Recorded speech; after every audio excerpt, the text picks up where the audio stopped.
Chandrasekhar Raghu. Very, very pleased to be here today. I see a lot of happy faces, a lot of young children taking part in this heritage and cultural activity. Thank you so much for all of you coming here. I'll say a couple of words about Asha Vidya Satsanga. I don't know how many of you have seen our website, avshouston.org. That is our website. And it all started back in 2003 when I went to Jayakumar's little apartment. And we were having a Gita Vichara class. And then we thought, hey, we should actually do something more about it. That's how the idea was seeded at that time, 2003. And then we started doing the Bhagavad Gita home study course put together by Pujya Swamiji, Dayananda Saraswati. That's how it started. And then it took us about 7 years, full 7 years, to complete one cycle of all the 18 chapters of Bhagavad Gita, as told by Swamiji. Of course, Swamiji himself was basing his comments and interpretation based on Shankara's Bhashya. That's how that all started. And then in 2009, we made the first move to form an organization called Asha Vidya Satsanga. The basis was that we wanted to have an independent view of things, independent rights to what we want to do, instead of being influenced by some of the other organizations we support. So that's how it started, and we're still going through a process of getting tax exemption and all that kind of stuff. So it's about 2 years since we have started. Basically, the idea is to realize liberation even when you are living. Okay? And that is achieved only through good company of the wise people, and Bhagavan Nama. All of those aspects we wanted to capture. More importantly, we also wanted to invest in the future of this country as well as the world. The future generation, our young children, especially those who are living in this country, they are getting further and away from the cultural heritage, from the Vedic heritage that we all have. So we, as citizens, ex-citizens of India or current citizens of India, it is our important responsibility to pass on these rich cultural heritage, the Vedic heritage, to the children. That was one of our objectives. So now we have a whole big vision. We have Vedic heritage classes, we have Sanskritam classes, and then we have some other things like fighting for some of our causes. I'm sure Jayakumarji is going to talk a little bit more about it in terms of the curriculum in our schools, how that is not interpreting Hinduism properly.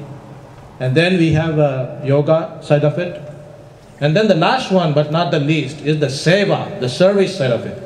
We've been associated with a number of organizations. I'll go over a few of those. Some of the organizations we have been supporting right from day one. The first one is the Asha Vidya Gurukulam. This is based in Sailasburg and also a few places in India. It's a Vedanta school of education. It's imparting knowledge about our Vedas, Vedanta, Upanishad, everything. It's in Sailasburg. So that is the first one. And then the second one is again a movement started by Swamiji, All India Movement for Seva. We take care of the students, the people from the rural India who cannot afford education, who are usually abused as child labor. Those kind of children, we wanted to take care of them by providing a student home where the parents can totally leave the responsibility to the acharyas there. And so that is that movement. It is right now in about 80 places in India. India has a total of 620 or so districts. And within about 9 years, we are there in about 80 places. We want to complete the vision, having at least one student home in every district of India by about 2025. That is our aim. The third one is also important, Samskrita Bharati. They are based in Bangalore. And they also have a very active volunteer group here in the US, based in California. They're very, very active in California as well as in the Northeast. So that's another organization. There's also a number of organizations which are local to Houston. Like for example, the Hindu Swayamsevak Sangh.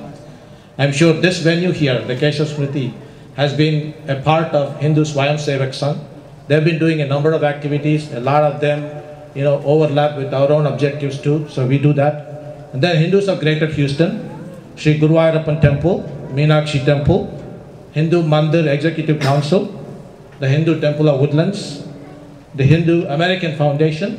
A number of our children take part in the annual essay contest and other events organized by Hindu American Foundation. They also take part in a number of online discussions. It is for the teenagers and the emerging generation. Hindu American Foundation is a very big institution.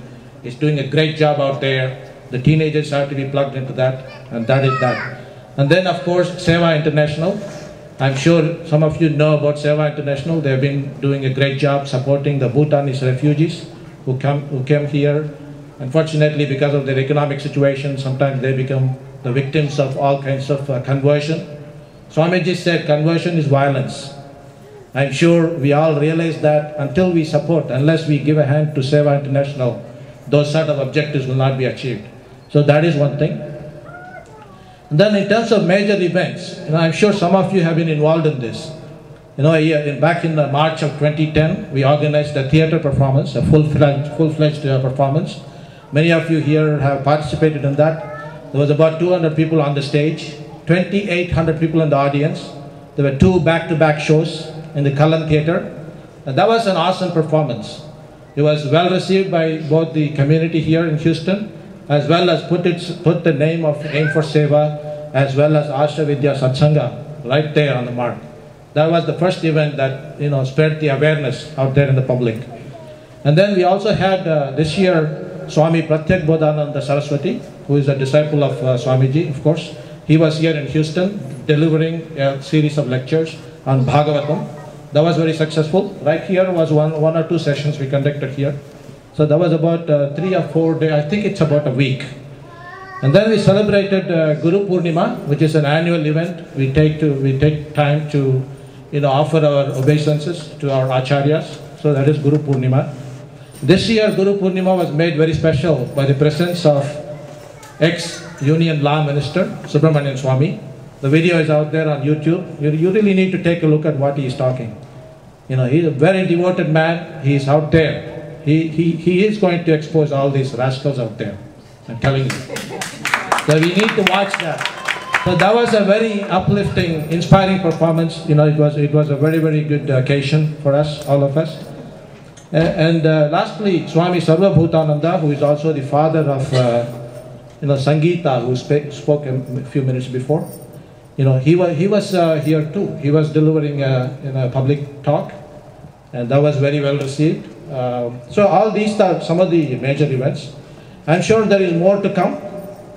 I would now, I wanted it to be as brief as possible. Anyone interested, there's more information available outside as we go, as you leave, and you can ask any of us here. I would now request Jaikumar ji to come over here, say a few words about Swamiji's life. We also have at least one video that we want to share with all of you.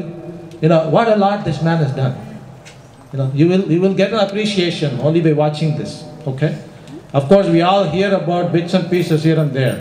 This video captures the wholesome life of Swamiji. So over to Swamiji. Over to Jaikumar. Let's start the video.